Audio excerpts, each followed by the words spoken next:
Hallelujah. सबको जय मसीह की। आप सबका स्वागत है मेरे YouTube चैनल यीशु का संदेश में। आशा करती हूँ कि आप सब भले चंगे होंगे, अच्छे होंगे।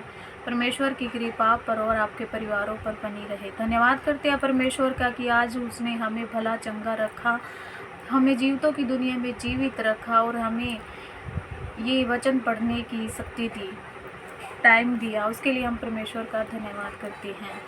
प्रार्थना करते हैं परमेश्वर आपको और आपके परिवार को बीमारियों और बुरी आत्माओं से बचा कर रखे। हालेलुया। धन्यवाद करते हैं परमेश्वर का।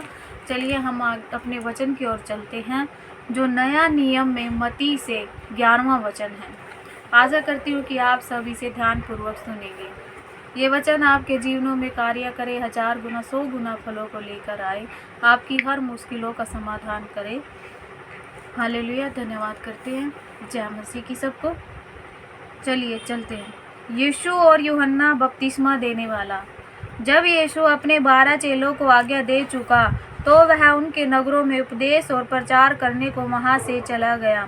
यूहन्ना ने बंदी गृह में मसीह के कामों का समाचार सुना और अपने चेलों को उससे यह पूछने भेजा, क्या आने वाला तू ही है या हम किसी दूसरे की बाट जो है? यीशु ने उत्तर दिया, जो कुछ तुम सुनते हो देखते हो वह सब जाकर यूहन्ना से कह दो कि अंधे देखते हैं और लंगड़े चलते फिरते हैं, कोढ़ी शुद्ध किए जाते और बहरे सुनते हैं, मुर्दे जिलाए जाते हैं और कंगालों को सुसमाचार सुनाया जाता है। और धन्य है वह जो मेरे कारण ठोकर न खाए। जब वे वहां से चल दिए तो यीशु यूहन्ना के विषय में लोगों से कहने लगा, तुम जंगल में क्या देखने गए थे? क्या हवा से हिलते हुए सरकंडे को? फिर तुम क्या देखने गए थे? क्या कोमल वस्त्र पहने हुए मनुष्य को? देखो, जो कोमल वस्त्र पहनते हैं वे राजभवनों में रहते हैं। तो फिर क्यों गए थे? क्या किसी भविष्यवक्ता को देखने को? हाँ, मैं तुमसे कहता हूँ कि भविष्यवक्ता से भी बड़े को। यह वही है जिसके विषय में लिखा है, देख मैं अपने दूत को तेरे आगे भेजता हूँ, जो तेरे आगे तेरा मार्ग तैयार करेगा। मैं तुमसे सच कहता हूँ कि जो स्त्रियों से जन्मे हैं उनमें से यूहन्ना बपतिस्मा देने वाले से कोई बड़ा नहीं हुआ, पर जो स्वर्ग के राज्य में छोटे से छोटा है वह उससे बड़ा है। यूहन्ना बपतिस्मा देने वाले के दिनों से अब तक स्वर्ग के राज्य में बलपूर्वक प्रवेश होता रहा है और बलवान उसे छीन लेते हैं। यूहन्ना तक सारे भविष्यवक्ता और व्यवस्था भविष्यवाणी करते रहे, और चाहो तो मानो कि एलिय्याह जो आने वाला था वह यही है। जिसके सुनने के कान हो वह सुन ले। मैं इस समय के लोगों की उपमा किससे दूं? वे उन बालकों के समान हैं जो बाजारों में बैठे हुए एक दूसरे से पुकार कर कहते हैं, हमने तुम्हारे लिए बांसुरी बजाई और तुम न नाचे, हमने विलाप किया और तुमने छाती नहीं पीटी। क्योंकि यूहन्ना न खाता आया और न पीता, और वे कहते हैं उसमें दुष्ट आत्मा है।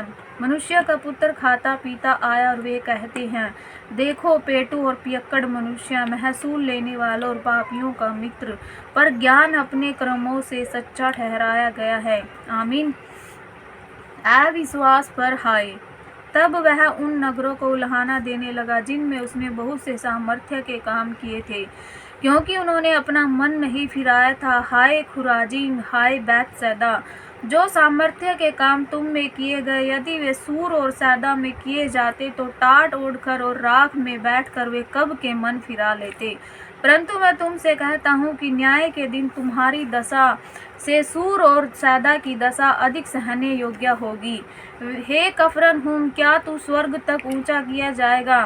तू तो अधोलोक तक नीचे जाएगा। जो सामर्थ्य के काम तुझ में किए गए हैं, यदि सदोम में किए जाते तो वह आज तक बना रहता। पर मैं तुमसे कहता हूँ कि न्याय के दिन तेरी दशा से सदोम की दशा अधिक सहने योग्य होगी। आमीन। बहुत से दबे लोगों के लिए विश्राम। उसी समय यीशु ने कहा, हे पिता, स्वर्ग और पृथ्वी के प्रभु, मैं तेरा धन्यवाद करता हूँ कि तूने इन बातों को ज्ञानी और समझदारों से छिपा रखा और बालकों पर प्रकट किया है। हाँ हे पिता, क्योंकि तुझे यही अच्छा लगा। मेरे पिता ने मुझे सब कुछ सौंपा है और कोई पुत्र को नहीं जानता केवल पिता, और कोई पिता को नहीं जानता केवल पुत्र, और वह जिस पर पुत्र उसे प्रकट करना चाहे।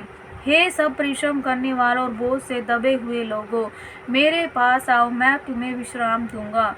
मेरा जुआ अपने ऊपर उठा लो और मुझसे सीखो, क्योंकि मैं नम्र और मन में दीन हूँ, और तुम अपने मन में विश्राम पाओगे, क्योंकि मेरा जुआ सहज और मेरा बोझ हल्का है।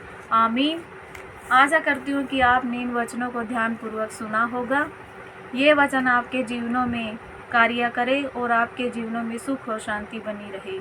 आगे का समय परमेश्वर को सौंपते हैं, उसके हाथों में सौंपते हैं कि वो हमें भला चंगा और अच्छा रखे। अगर आपको वचन अच्छा लगा है तो लाइक करें, शेयर करें और चैनल को सब्सक्राइब करें। जय मसीह।